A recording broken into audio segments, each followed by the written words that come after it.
Hello there, creatures, and welcome to the second part of our Qlippoths suite. I am Freeman getting riffy with it, Eyston, and of course, rolling through the next section of Qlippoths and the powerful lords thereof is my partner in crime, James Abyssal Attitude Kid.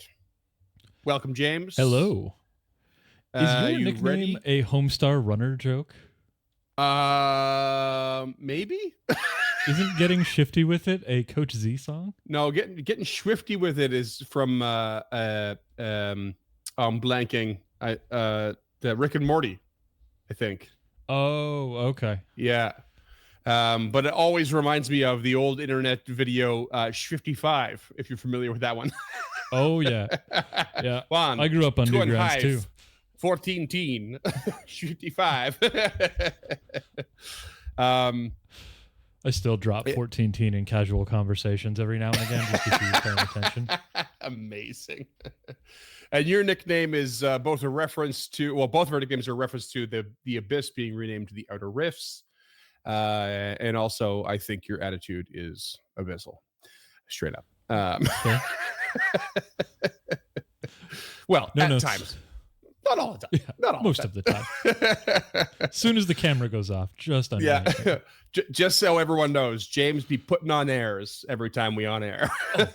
Yeah, everything about this is an act. But yeah, this episode is going to cover the more powerful versions of Qlippoths, and in particular, it's going to be old, current Qlippoths, and then some who have, I may or may not have alluded to it at the end of the last episode, those who have betrayed the circumstances, as it were. So let's first talk about just like the basis of what is a powerful lord.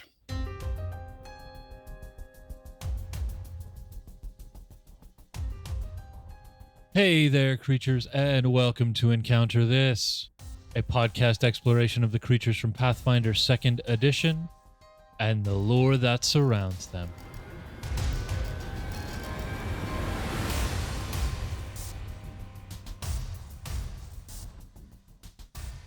So the most powerful of the Qlippoth are immensely ancient, as we can imagine, and basically quasi-deities unto themselves. Very few Qlippoth lords exist compared to the height of their glory. So there was of course, plenty more before. And many more than just demons that opposed them.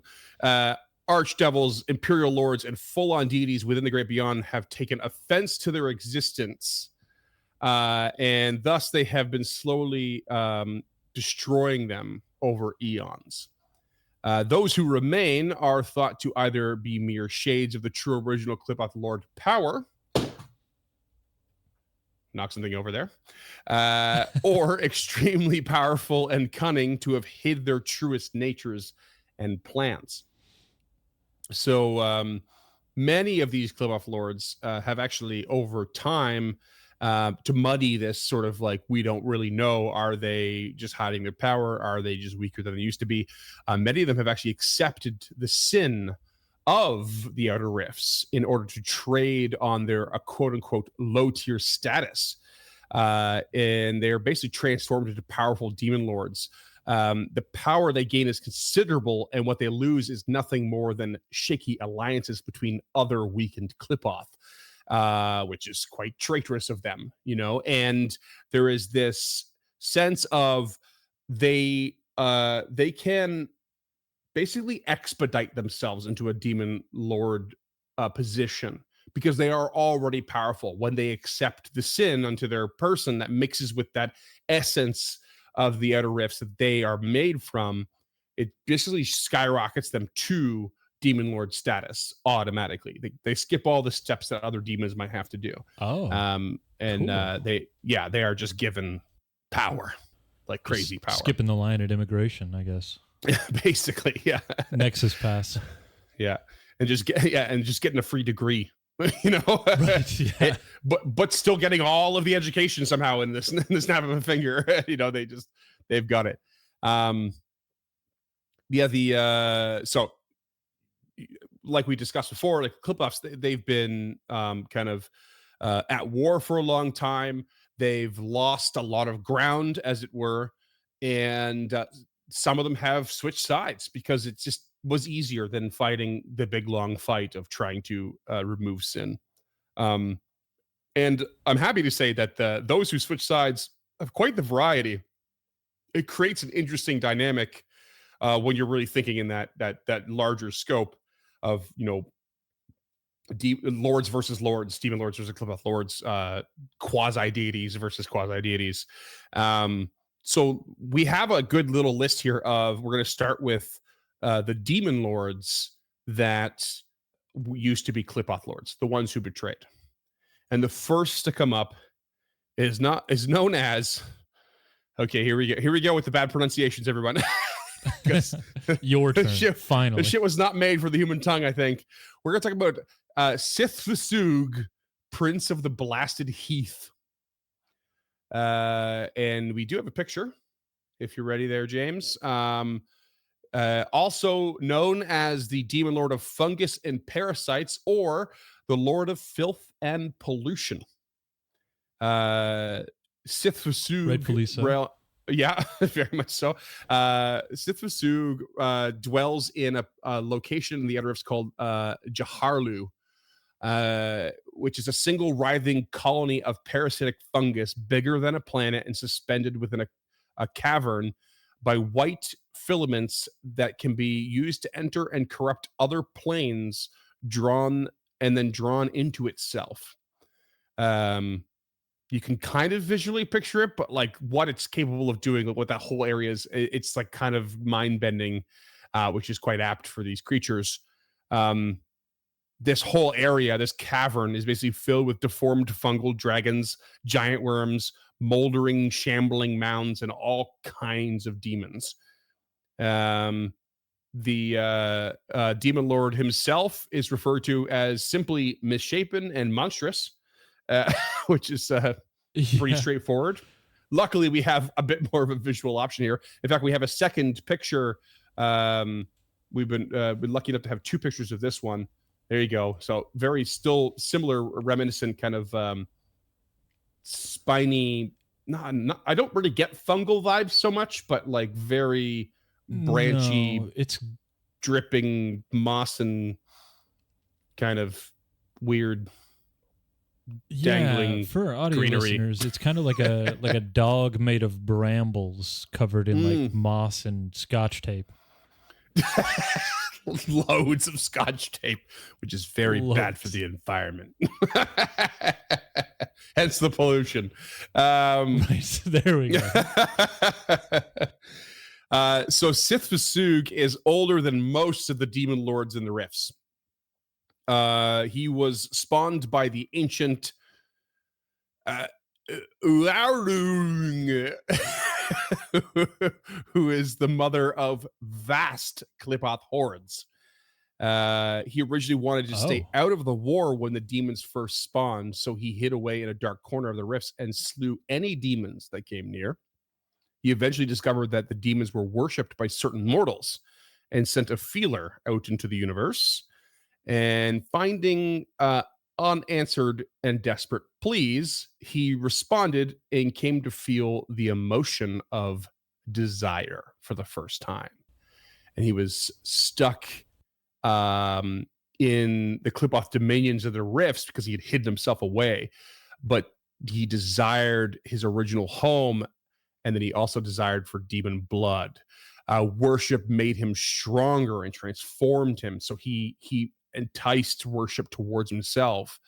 And then when the other Qlippoth lords found out what he was doing and what was happening to him through this change, they threatened to destroy him. So he ran. He went from hiding to kind of like leaning into what demons do, and then to get discovered, and he ran away. He still hates demons. And desires vengeance like he always has, because that desire is still rooted in wanting his home to be returned to its original time, like many of the Qlippoths. but he has continued to demand sacrifices in his name to make him stronger, which has fed him more sin, and that's what slowly turned him into a demon lord. Not exactly against his will, but definitely he's an outlier in a way right out of the gate, and that he hates demons, but he's very much a traitorous Qlippoth demon lord. And despite being a full-fledged demon lord, his ultimate goal is still to destroy the material plane and cut off all growth of other demons, even if it means his own ultimate destruction. He is ready to make that sacrifice. Nice. Good for him. I wonder, I'm curious to see if it's going to be a theme that a mortal emotion is what caused them to fall from, I guess, make the lateral transition from Qlippoth to demon. But it's an interesting story beat for sure. Yeah, because they're such alien creatures, they're, you sort of just assume, oh, I won't understand them, but you kind of don't realize until it's been kind of said to you in this way that, oh, they just didn't feel emotions at all. They don't know what emotions are, or at least they don't know what mortal emotions are like. Whatever emotions they have are also beyond our understanding, assuming they have them. And Desire's a bitch of a one to start with. Fuck. For real, yeah. The very famous demon lord known as Tree Razor is one of CYTH-V'SUG's greatest minions, in fact. But as far as the lore goes, Tree Razor has currently made their home on the material plane after failing a coup against CYTH-V'SUG, which I did not know until I researched this. And very curiously, CYTH-V'SUG has not struck back yet at the betrayal. Has decided to, I don't know if he's letting it lie or he's going to welcome Tree Razor back, but it is sort of in limbo there that this coup happened, this betrayal upon betrayal happened, and nothing's been done about it quite yet. I have one last little thing. It's kind of cool. The in 1E, there's a lot of details on these demon lords from the Book of the Damned, and worshiping them and stuff. They give you mechanical things, and I clipped out just one piece for each of these guys because I thought it was kind of cool. And there's a section called obedience for each of them, and you're supposed to regularly perform this action of obedience, and it gives you a mechanical benefit. So for like a ritual for Sith, kind of, exactly, but it's like, it's really specific action you can take. For CYTH-V'SUG, it is to eat moldering flesh rife with parasitic worms and drink putrid alcohol distilled from rare fungi during a 1 hour feast. So you got to do it for an hour. You can't just like toss it in your mouth real quick. And you gain, it's an old 1E thing, what's called the profane bonus.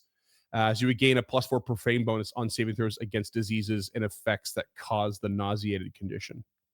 So, and nauseated was brutal, absolutely brutal in 1E. So definitely not my favorite condition. Yeah. If I recall correctly, you dropped everything in your hands and stood in one spot and did absolutely nothing whilst nauseated. Like you could not perform a single action. That sounds right. There were definitely a few conditions where the outcome was like, you just don't get to play right now. You're nauseated for 3d8 turns, basically. Good luck, rest of party. Yep. 1E was bad for that. But that's just CYTH-V'SUG, the Prince of the Blasted Heath. Pretty cool start as far as I'm concerned. James, why don't you take over the next one for us? Yeah.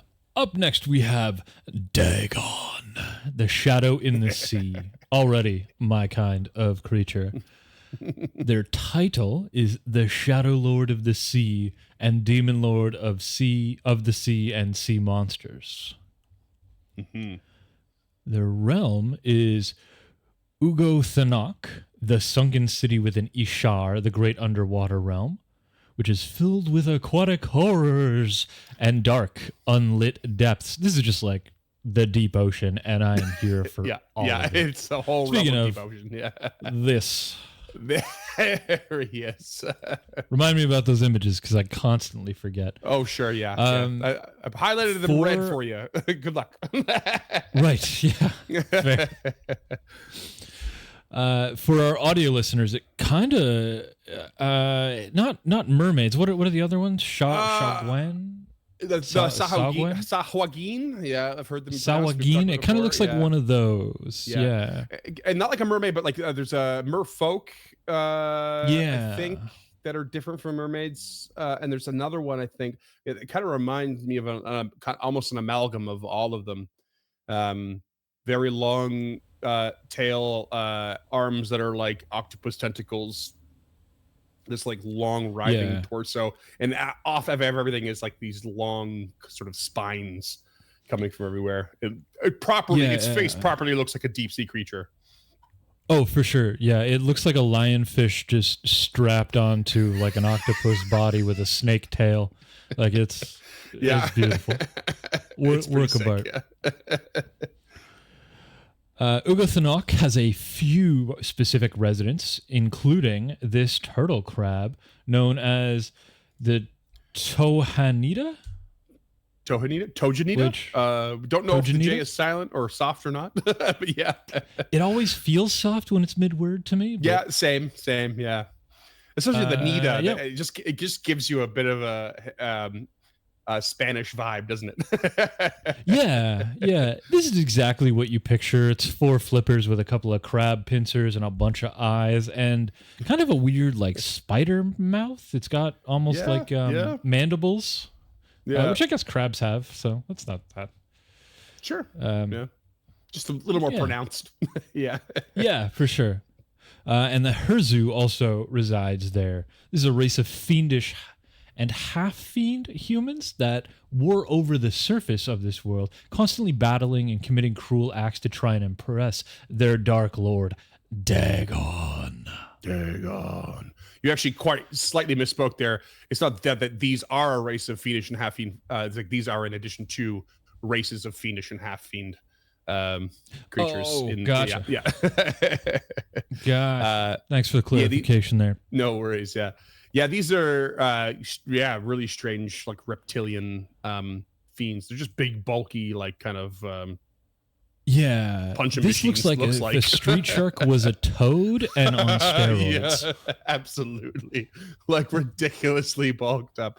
Like they gave it the green juice from Ninja Turtles 2. Yeah, totally. Yeah, like it cannot fit through doors. Yeah, really, really neat. And Ishara, the sunken city in the realm, is one of the largest and encompasses many demonic sub-realms and feeds into the river Styx itself. Oh, yeah. And that's wild. Yeah. And more importantly, it appears that it can infest mortal oceans and seas with dangerous creatures as well, just to sow chaos. Like, I guess the boundary between those realms is just a little bit thinner, maybe the deeper you go in the ocean. Yeah, from what I've gathered doing research and all this was that the proverbial barriers of like outer realms and the outer sphere and stuff to the inner sphere, you can't comprehend them. It really is barely a sphere. Like a sphere is like, I guess, the most apt interpretation at best. Because it just doesn't make a lot of sense because these things just extend through and touch this and that and everything all the time, everywhere, in every direction. You'll find that definitely as a common theme. Right. Just very thin barriers all around, apparently. The abyss is just a bad decision away, I guess. Which actually kind of feels true for real life, too. Precisely, yeah.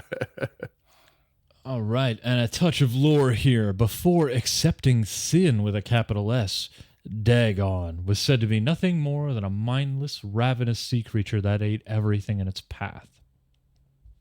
Becoming a demon lord through the consumption of many demons, which granted them intelligence and sentience. So they were just an amoeba prior to this, or at least rolling the around, horrific consuming version of an amoeba. Yeah, exactly.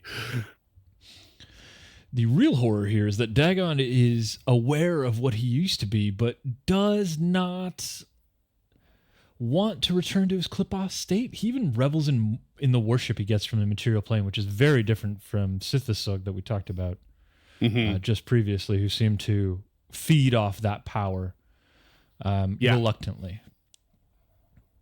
Yeah, like taking the advantage of your enemy's power and using it against them, kind of thing. Yeah, at best. And while Dagon holds no ill will against the Qlippoths, he does permit them to enter he does not permit them to enter his realm either. But he will send his offspring to the material plane oceans to breed with other creatures and create fun and new monstrosities. Yay! Yeah. We've also heard tell of a few cults that worship him, usually being done in secret, hiding behind the guise of another deity, often secretly mingling and breed with creatures like the Sahagin, boggarts, and other monstrous aquatic creatures that we've covered in past episodes. YouTube card here if James is good at his job.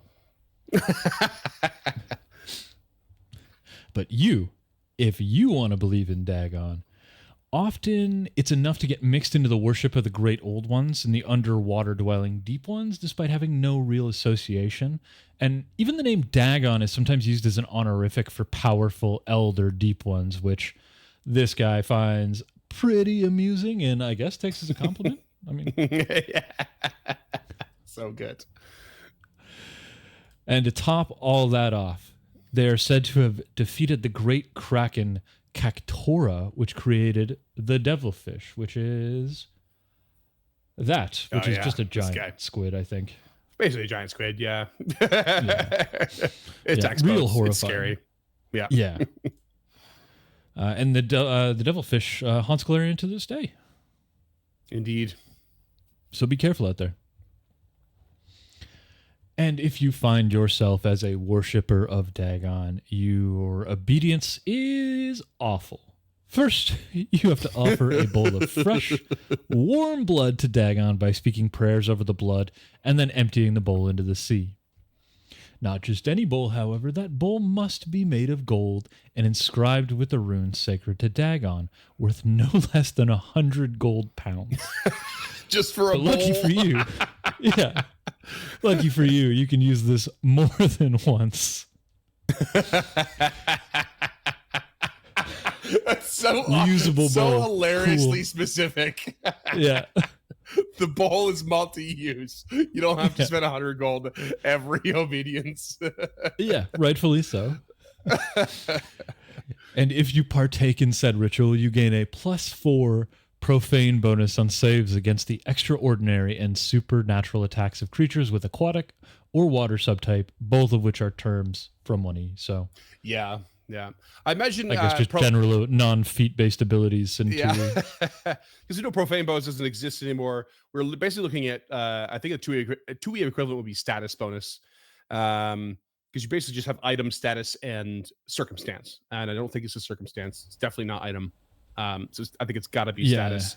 And it's got to be status. Yeah. And then extraordinary and supernatural attacks are not listed anymore because on top of those was spell-like abilities, I think, because you kind of had 3 categories.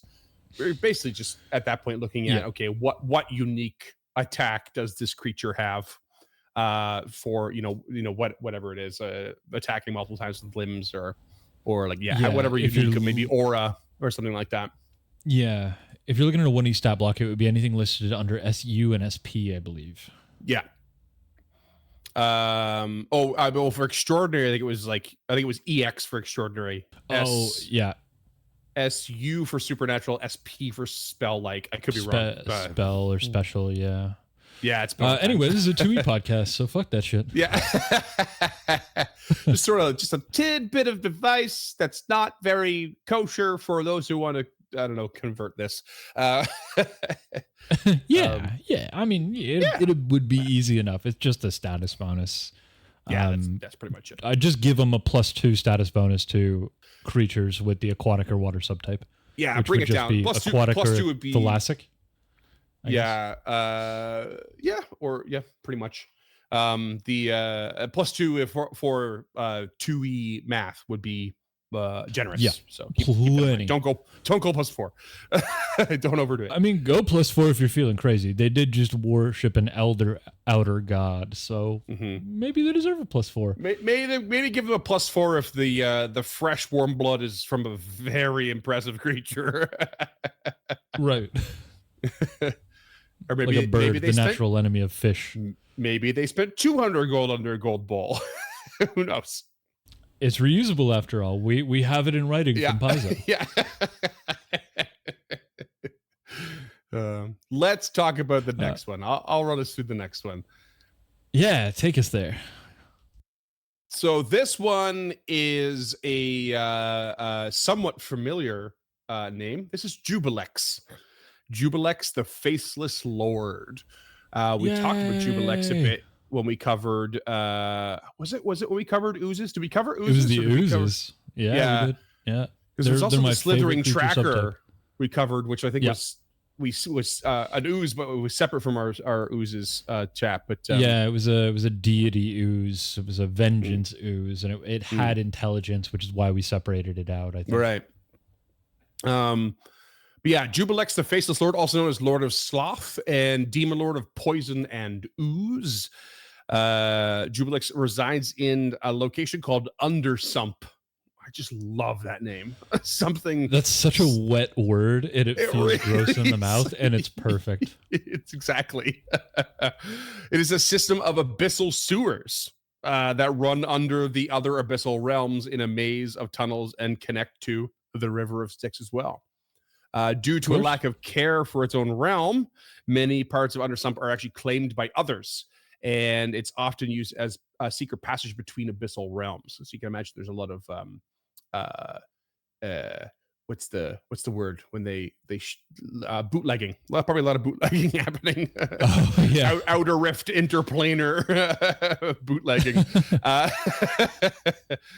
And some have posited that the further reaches of the tunnels go as far as connecting to Dis in the Hells itself. Or some of them even go as far as dumping poisons and filth straight into the maelstrom. This is what I meant by these things don't seem to really have barriers. The direction that, like this says it's abyssal sewers under the others, but like what does under mean when you're talking about this reaches out to the maelstrom and also to the Hells, and then probably also to all other planes? Like it's just crazy to think about how that's possible. Not valuable. Not really, no. JUBILEX itself is described as a massive formless green ooze with streaks of black tar and innumerable blood red eyes staring out in every direction. This is actually, this is actually not the image of JUBILEX. This is the image of something else coming up. I just realized. The image of JUBILEX is a GIF, which is a format I've never heard before, and this didn't read it, so I'm just going to add it in post. So this is me telling you, listeners, that that's going to be the right image in post. Perfect. Worth that. So not only is JUBILEX staring in every direction, but the very air around him is toxic and acidic, melting flesh and bone on top of the overwhelming stench. So just being near it will melt you. Basically nearly mindless, even as a Qlippoth lord, JUBILEX simply hunted demons that entered its sewers and eventually retained enough sinful essence by mistake that it turned them into a demon lord, gaining a basic amount of intelligence in the process. And when it digested a now long forgotten demon lord of tunnels and poison, it became that demon lord in its place. Literally everything by accident. Yeah. Accidentally Highlandered itself. That's awesome. Basically, yeah. There is a creature known as an Omox, which is a slime demon, and are known to worship. These are known to worship JUBILEX, as well as powerful drow lords of House Trachonoa, which I think is focused on alchemy. I couldn't really find much else about it. There is a link here in the notes, but there wasn't much to go on. So you'll find these slime demons worshipping JUBILEX. Yeah. Poison is very, very thematic with drow. Very alchemist too. And very alchemy. Yeah. So it makes a lot of sense. The JUBILEX is worshipped most commonly by drow, who regard it as a patron of toxins and poisons, and a rival of sorts to the demon lord Hagenti, who is known for alchemy. But it's less about worship and more about tapping a source of power. When people are paying attention to JUBILEX and trying to get in there, they're really more tapping that source of power. And despite not caring for its worshippers, it happily takes sacrifices to absorb and dissolve, because that's just what it do. That's just what it do. Yeah, so it's just a super good ooze. Yeah, basically. His position of Lord of Poison is well established thanks to his own toxins, which famously affect those normally immune to any and all poisons. So that's just extra terrifying. Yeah. And like any demon lord, JUBILEX is known for cruelties, such as extracting blood and tears from a victim, putting the malevolent and destructive nature of an ooze into it, and then replacing it into the victim so it can painfully consume and burn them from the inside out. Holy shit. Yeah. Imagine just like having ooze ejected your own tears replaced into your tear ducts. Like, yeah, that's messed or like up. being on dialysis, except instead of getting blood back, you were getting like citric or caustic acid. That's it. It's insane. It's so crazy. That's horrifying. That might be my new greatest fear. Oh, wow. It is so brutal. Yeah. I'm gonna lose sleep over that tonight. I guarantee it. Wow, that's fucking dark. That's nightmare fuel is what it is. Yeah. Holy. If you wanna obediently worship this creature according to the 1E standards, you goddamn right I do now. You should submerge a small, no larger than the tip of a pinky finger, severed piece of human body into a vial of acid and chant phrases to JUBILEX as you watch and meditate upon the flesh dissolving in the fluid. You get just yourself darker and darker. You get yourself a little bonus towards saving throws against poison. That's what you get. It's a little less intriguing than the others, but there it is. Yeah, fair. I mean, the ritual's brutal. I mean, the ritual is just dark. It's not even that bad, Like, it doesn't have to be fresh. It doesn't have to be a specific piece. Like the tip of a pinky isn't much. That's like 3 centimeters for a big one. What is that, like half an inch for or just over or about an inch, I guess. Yep. For a +4 to saving throws, and I guess if you wanted to convert that to 2E, a +2 on saves against poisons would be heaps and heaps. Yeah. Maybe consider rolling that into recovery checks against poisons as well, because I'm guessing profane implies some sort of permanence. Yeah, there's definitely I didn't really look into that, but I would guess it's like till the next day or for a week or something like that. Probably next day. Something longer than the next one, but it's we clearly never got here in our 1E campaigns. Yeah. But yeah, that's JUBILEX. That's the brutality of JUBILEX. What do we got next? Up next, we have MAZMEZZ, the Creeping Queen. This is not what I expected at all, and it's awesome. They are the Lord of Vermin, Demon Lord of Vermin and Bindings. So for our audio listeners, this is a giant spider with crab pincers on some of its legs. Yeah, it's kind of strange. I wrote the notes of this a little bit in an order I guess didn't quite work for what we're doing, but if you let me to interject real quick, she's described as monstrously alien, and one of the oldest Qlippoths. One of the oldest Qlippoths. She is described as having no trace of sanity in the descriptions that are given of her, is what it is. Like when people try to, it's impossible, and it's like, what are you talking about? And so she is this insane amalgam of spider legs with like different end points on that. Yeah. So I wanted to jump ahead to that as we're looking at the image, Yeah. I will. I'll try not to jump ahead going forward. No, yeah, no. You didn't jump ahead. I'm interjecting. You're good. This is my note order. I did it a little bit wrong. But yeah, basically, like literally a horrible tangle of insectoid legs, claws, pincers, and spinnerets that all extend from a hairy mass at the center. And the mouth is a pit of thrashing spider-like fangs. And to top it all off, she can cover herself in a special webbing and appear as anything she wants.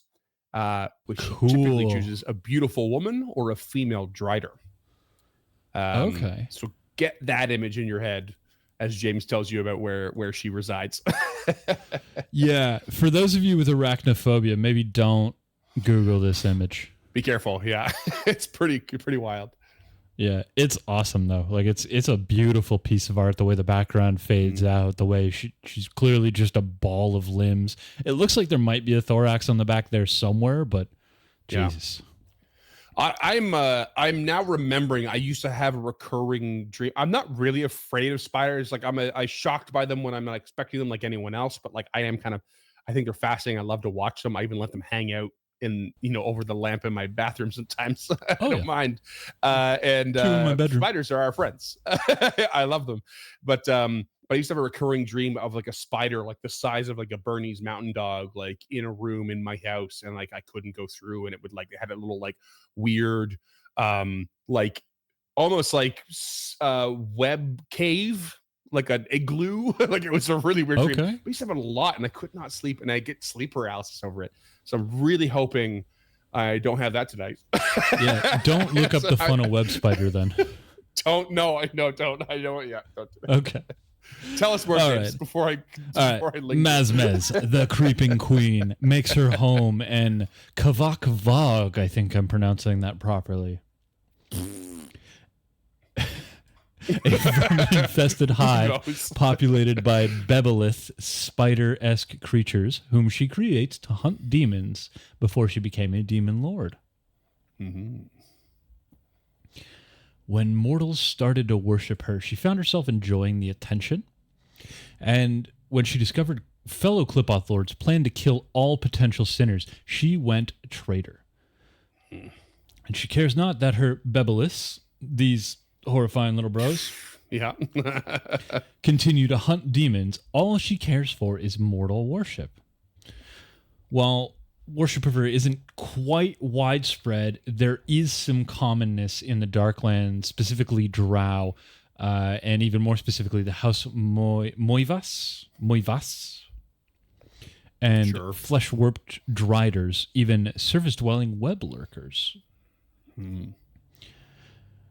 Again, when I was doing the research on that, like House Moivas, same thing. Didn't really have much more information, just on an obvious got a reference to this this demon lord. It might just be from one of the novels or something like that, but who knows? Still cool that they're worshipped specifically by a drow house. Mm-hmm. But the Gorojumo famously avoid worshipping MAZMEZZ, seeing her as a representation of brutality, mindlessness, and primal destruction. Everything they've been trying to separate themselves. They consider this an affront to how to view the spider, which is elegant and beautiful. That said, there are a few Gorojumo who do turn to worship her, but tend to grow in a more malformed way, becoming slovenly terrors despite their sisters, eccentric at best, and sometimes dangerous and need to be put down at the absolute worst. So even in their own kind, the Gorojumo who worship MAZMEZZ are awful. Yeah. Oh, yeah. Very much. And even though she loves being worshipped, she does little for her followers. Almost nothing, really. The only time she somewhat intervenes is when there's a threat of conversion to something else. So if you want to move religions, she will then invest a great amount of power to a select few inquisitors, again, first the parlance, usually drow, which are called the Sisters of the Silk. Mm-hmm. These particular inquisitors wear distinctive black and white webbed armor and carry spider-infested nets. They hunt down and pursue heretics, deserters, and especially those who try and convert elsewhere. The art of these Sisters of the Silk is really pervasive online, and I'm sure everybody's seen it. Like, it's kind of the drow spider motif is kind of just become intertwined with that particular ancestry. Yeah. But the Spiders of the Silk, or the Sisters of the Silk, are excellent. We'll have some reading references down below, I assure you. So when they catch these heathens, they are removed from all known society, dragged through hidden portals to the depths, and tortured and tormented for years, even centuries. And then the Sisters of the Silk consider becoming a Drider a great honor, so they will never, ever transform a heretic. Instead, they hope MAZMEZZ will eventually turn them one day, though, like we said earlier, very little time for her followers, so she very rarely converts a drow matriarch or even a Sister of Silk into a Drider. And if you at home feel like you want to worship MAZMEZZ, Lord of Vermins, you can do so by committing a crime, binding a living creature so only a few key portions of its anatomy, like eyes, mouth, remain exposed, allowing you to torment these exposed areas with needles, poisonous vermin, or tiny knives. It's so messed up. I'm going to tie you up and do acupuncture on the soft bits. Wow. Oh, man. And if you do so, you gain a +4 profane bonus on combat maneuvers to grapple and to your CMD. So in 2E parlance, that would probably be a situational +2 to athletics. Our athletics DCs to be grappled or some such. Yeah. Or who's up next there? Yeah, in some of those cases, it might be like fortitude or reflex DCs. Oh yeah. But who's next? Who's next? You ask. You haven't had enough of unsettling descriptions of terrible Qlippoth demon lords. I have, but I doubt the listeners have. We're only 43 minutes in, give or take, after the edit. Oh, we got some ways to go, my friend. Let's talk about YHIDOTHRUS, the Ravager worm. So glad you took this one. Also known as Lord of Time. YHIDOTHRUS is basically a black-skinned worm with a maw filled with teeth, as you can imagine, which is the theme of all these otherworldly alien creatures. It's very lamprey-like. The whole thing is just a more terrifying lamprey. Like it's actually just a lamprey. Yeah. It is known that its tail is impossible to describe. You'll notice that it's not in the image because those who have seen it are immediately driven mad. These mad ramblings describe that YHIDOTHRUS grows more ancient the longer you travel along the length of its body, and that the tail is rooted deep within the Qlippoth-ruled parts of the outer rifts, a place where the very ideas and demons and sin have yet to even exist. Paizo. Excellent. Like, just beautiful. It's so good. The realm of this creature is known as the Spiral Path, which is a unique labyrinth of tunnel realms, I guess, that span and cut through all of the outer sphere, and they touch nearly every part of all of the outer rifts itself, and may even reach into the other planes. The deeper you go into these tunnels, the demon population recedes as the Qlippoth populations rise.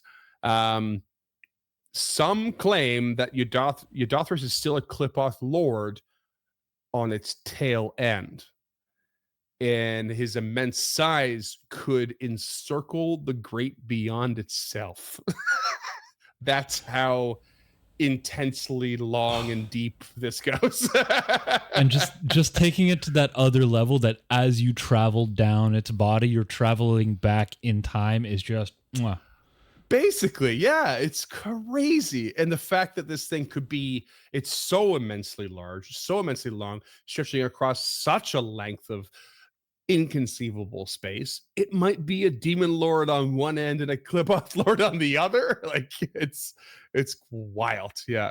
What's Space even more and terrifying is that the idea of that YHIDOTHRUS is nothing more than the tongue of something incomprehensibly vast in size. Just really stretching it, you know? Like, Its butt is just a xenomorph. So crazy.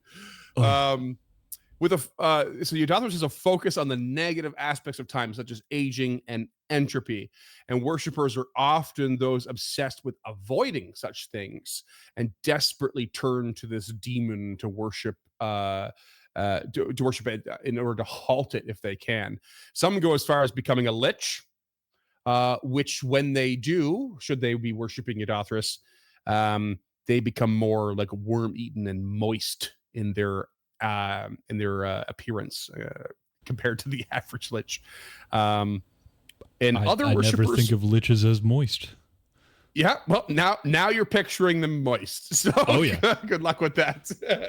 The dreams tonight are gonna be weird. Did you ever see it's like it was a YouTube musical. Oh shit, what's it called? Captain Hammer was in it, Nathan Fillion, and Dr. Horrible. It's called Dr. Horrible. Dr. Horrible sing-along blog. Yeah, I've never actually watched it. I remember coming out though. Yeah. Dr. Horrible's sidekick is called Moist, and all he does is just sweat profusely. So I'm just picturing him as a moist, him as a lich. That's terrible. Yeah, it's great. Highly recommend. The other worshippers of this creature also might transform themselves into another creature known as a worm that walks, which I know, James, you are somewhat familiar with. And terrified of. And terrified of. We had a worm that walks work 2 of our characters to death. For real. I recommend listeners go look at the worm that walks and what makes it tick. Maybe one day we'll cover it. Yeah. If you want to find yourself in a willing obedience of YHIDOTHRUS, you could meditate in a closed coffin, partially filled with leech-infested mud or worm-infested soil. During the obedience, you must swallow or inhale at least a dozen living leeches or worms. Why not? Out. You would gain a bonus to saving throws against effects that cause magical aging, slowness, or anything that damages, drains, or penalizes ability scores. For 2E, whoa, that would be exceptionally powerful. You'd have to adjust this. Yeah, that's a lot of conditions you'd be getting a bonus against. But hey, maybe it's give you a cool +2 bonus to slowed, or any spell with the not time tag, but the slowed haste. Yeah, they have yeah, it would be cool to be like you go against slowed, and then it'd be cool like magical aging. It should come out. I think I would allow drain as well, but I wouldn't allow like stupefied or enfeebled per se. Like drain is more encompassing, right? So that would be interesting to kind of explore. Explore how to convert, I guess. Because it's definitely covering with as it's written here in 1E, it's covering a lot more basis than you would normally get in 2E. Yeah, absolutely. I'm just looking for that tag that I'm thinking of, and I guess it's not there anymore. I thought there was like a chronomancy tag kind of thing, but maybe I'm just imagining that. No, it was probably more in the lines of the old 10 spell schools, like enchantment or something like that. Yeah, that might have been it. Yeah. That's YHIDOTHRUS. James, why don't you cover the next one? Good luck pronouncing this name. Thanks, buddy. I think I'm going to need it. ZEVGAVIZEB, the glutton in the dark. You got it. I said it like it was 3 words. ZEVGAVIZEB. This one I struggled with. I was researching it. Yeah, I don't know what's going on. Yeah, I had to like pronounce this phonetically in my head a few times before we sat down for this. And it's not the last word I'm going to have problems with in this particular section. I can tell you that right now. But ZEVGAVIZEB is also known as the Beast of the just the Beast of Gluttondark, whatever Gluttondark is, though I'm sure Freeman will tell us.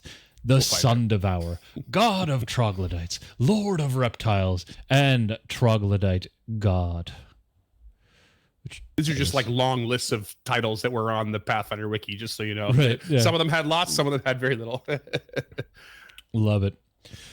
They are this for our video listeners, and for our audio listeners, it is like a dragon-sized beast that is part bat, reptile, and worm. Like it's like a dollar store drake with tendrils that appear to spit acid. It should be worm with a Y, I think. It's not in the notes, but I think it's worm with a Y. Yeah, I think. Right, that makes sense. Yeah. And they carry a horrific stench that can permanently nauseate anyone who smells him, and his occult powers can tear other creatures apart with a single thought. What? His screams carry throughout the entire outer rifts, whether he is rampaging or simply sleeping. Night terrors so hard they shake the concept of reality. Jesus. So ridiculous. Okay, their realm, ZEVGAVIZEB, something like that. Jessos. Is the most central and largest of the planet-sized caverns within the realm of Gluttondark, which is one of the deepest and largest realms within the Outer Rifts. It's comprised mainly of hollow, horror-like caverns with rivers, jungles, mountains, seas, swamps, any kind of biome that you can really name. Gravity pulls away from the center, though, and strange colored suns pulse between the light and dark at their center, so the light just oscillates between essentially on and off of these near spherical caverns. You can find a few inhabitants, dinosaurs, sea monsters, bat-like monstrosities, and many more, along with nations, actual nations of fiendish troglodytes. But ZEVGAVIZEB himself has a personal lair on a jungle moon floating in the largest of the caverns known as the Verdant Moon. So they have a vacation home on Endor. Exactly. Well, hold on. Forest moon, jungle moon. Let's not cross our swords too much here. Sorry. Yeah. They have, and also to correct myself, it wasn't on Endor. It was the forest moon of Endor. So, yeah. Oh no. True. No. There you go. Yeah. Yeah. Just Star Wars myself. So, speaking of lore, now I'm trying to think of the jungle moon that's off of Onderon that was featured in Star Wars Knights of the Republic 2, and I can't remember. Oh, I don't know. I only played the first one. Someone out there knows the answer. Yeah, right in. Please do. All right. Tell me more. ZEVGAVIZEB encourages his followers to war within these caverns in order to cull the weak so they only have the strongest for their armies. This cavern may be planet-sized, but the journey between them is much shorter, meaning neighboring caverns are what make up warring factions and armies. But he became a demon lord along with other Qlippoth lords when a group of Proteans known as the Worms of Paradox, this is a worm with a Y, purposely transformed Qlippoths into demons in order to weaken the Qlippoths and distract from the maelstrom, springing the current reality into existence. As you might remember, the remember, Worms of Paradox invented reality? Well, no. So you might remember that the Proteans were were created in the maelstrom, and they thought they were the only life that existed. And so this was in the previous episode. And then when they discovered that the maelstrom had a limit, they were the first to crack open the outer rifts, which then changed reality. That's right. And reality also changed as like the physical and mortals became into existence, and the universe came into existence, which then created sin and altered the outer rifts beyond belief, basically. So yeah, this particular Qlippoth demon lord is very closely related to some of those proteans that were part of that process, it seems. Gotcha. So this cabal of proteans called the Worms of Paradox ended up opening Space Pandora's box. Yeah. And when they discovered that life inside, it was a surprise. They didn't realize that something was going to be there, and those things were already ancient, right? And so they basically purposely started transforming them. They started experimenting, which probably blew up in their face, right? I think they very much regretted it because they created demons. I guess, yeah. They created the first ones anyway, I think. Right. And this all dates back to the primordial days of the Great Beyond, and ZEVGAVIZEB's disinterest in the Great Beyonds and rivals that of DAGON. So just completely not here for it. Don't care. Yeah, at all. No. Yeah. Will occasionally appear in the caverns, devour all the life they can find, and then the sun inside explodes, turning everything to ash. And over time, the outer rifts will heal, renew the area, and repeat the process. Cycle of life. It's beautiful. Yeah. I love this part. Yeah.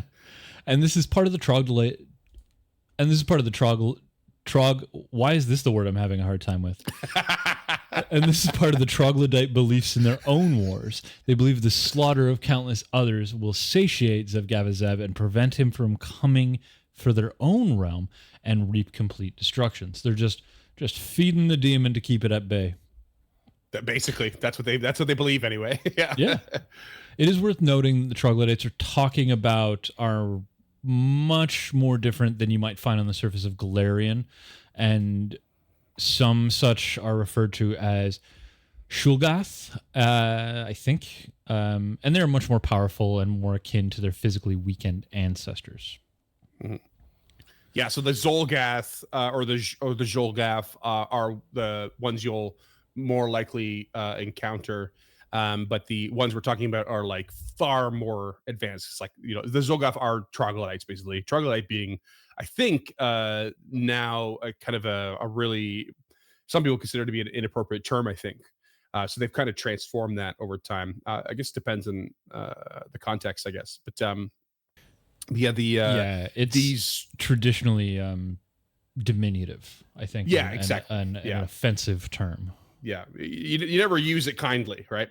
But where this research did point towards the fact that, like, we're talking about like actually quite advanced species of what the in game would have been referred to as troglodytes, assuming they are just like curmudgeonly, no intelligence, like terrible beasts or like creatures. But there are actually in the Pathfinder lore still exist in these outer rifts these like advanced societies of this Zolgath race. These hardcore troglodytes. Yeah, like psychically awakened is the word that is used. Like there's this really enhanced, like opposite direction kind of intelligence happening. That's also terrifying. Mm-hmm. But these beings being ZEVGAVIZEB's primary worshippers, it's not all unheard of to see Morlocks or lizard folk among the ranks as well. And every now and again, you'll even get a Sauron who's abandoned the more common druidic green faith, seeking divinity and destruction rather than nature. Mm. These can be especially dangerous thanks to their skills in training dinosaurs as battle-ready war beasts or living siege engines. Also, they're dinosaur humanoids that start at the size huge. Yeah, saurians are crazy. Yeah. Really cool. Fortunately, they suffer greatly from infighting and constant opposition from other Sauron tribes, which tends to keep these warring factions in check and away from us.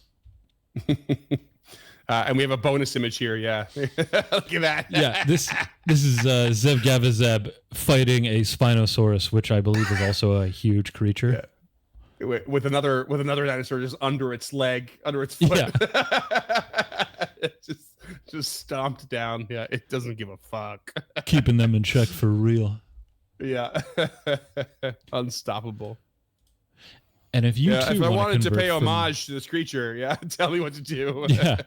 If you wanted to convert from the green faith, all you have to do is in a cavern, impale a sacrifice on a stalagmite in a way that does not cause the creature to immediately die. Dance around the sacrifice while shouting prayers to ZEVGAVIZEB, taking time every 10 minutes or so to push the impaled creature further down the stalagmite. This apparently doesn't come with a boon. It just is awful.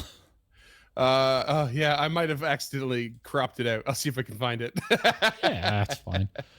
Yeah. That is so funny. I didn't actually read all of these, so I'm sort of like dance around it. I'm like, I just see just impale someone. They're dying like on a pike from Vlad the Impaler really slowly. Like, and then you're just like, kind of Macarena.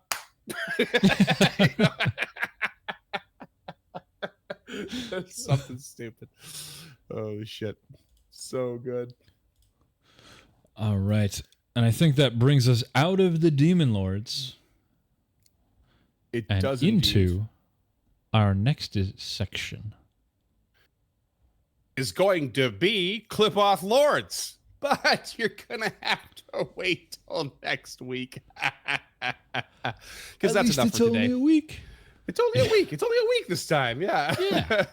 Sure, you gotta wait months between things now, but now it's weekly at the same time. It's the best of both worlds. The savory waiting, of that umami Qlippoth Lord episode. That's sick episodic content.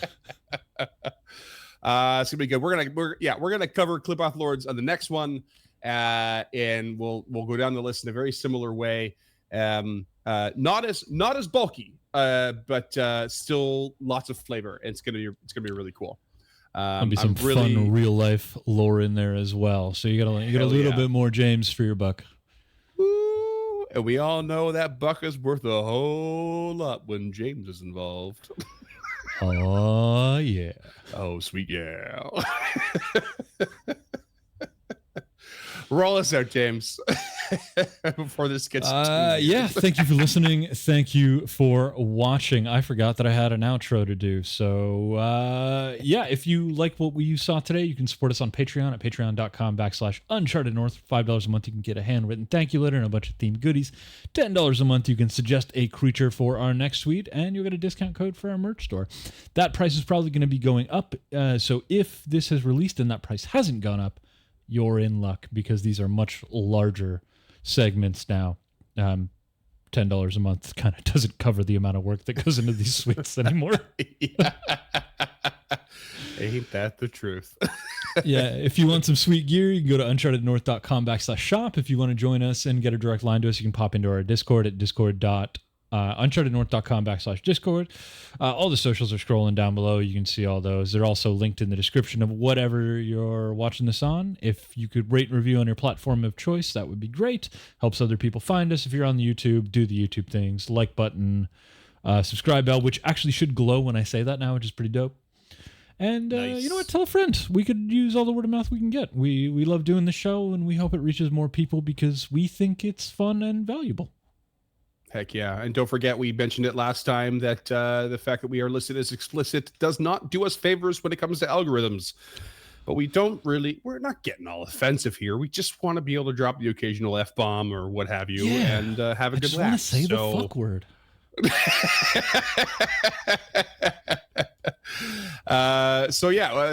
Get all those things help a lot so that we can get around those unnecessary obstacles and barricades and still be ourselves. And on that note, we'll see you next Thursday. Jesus.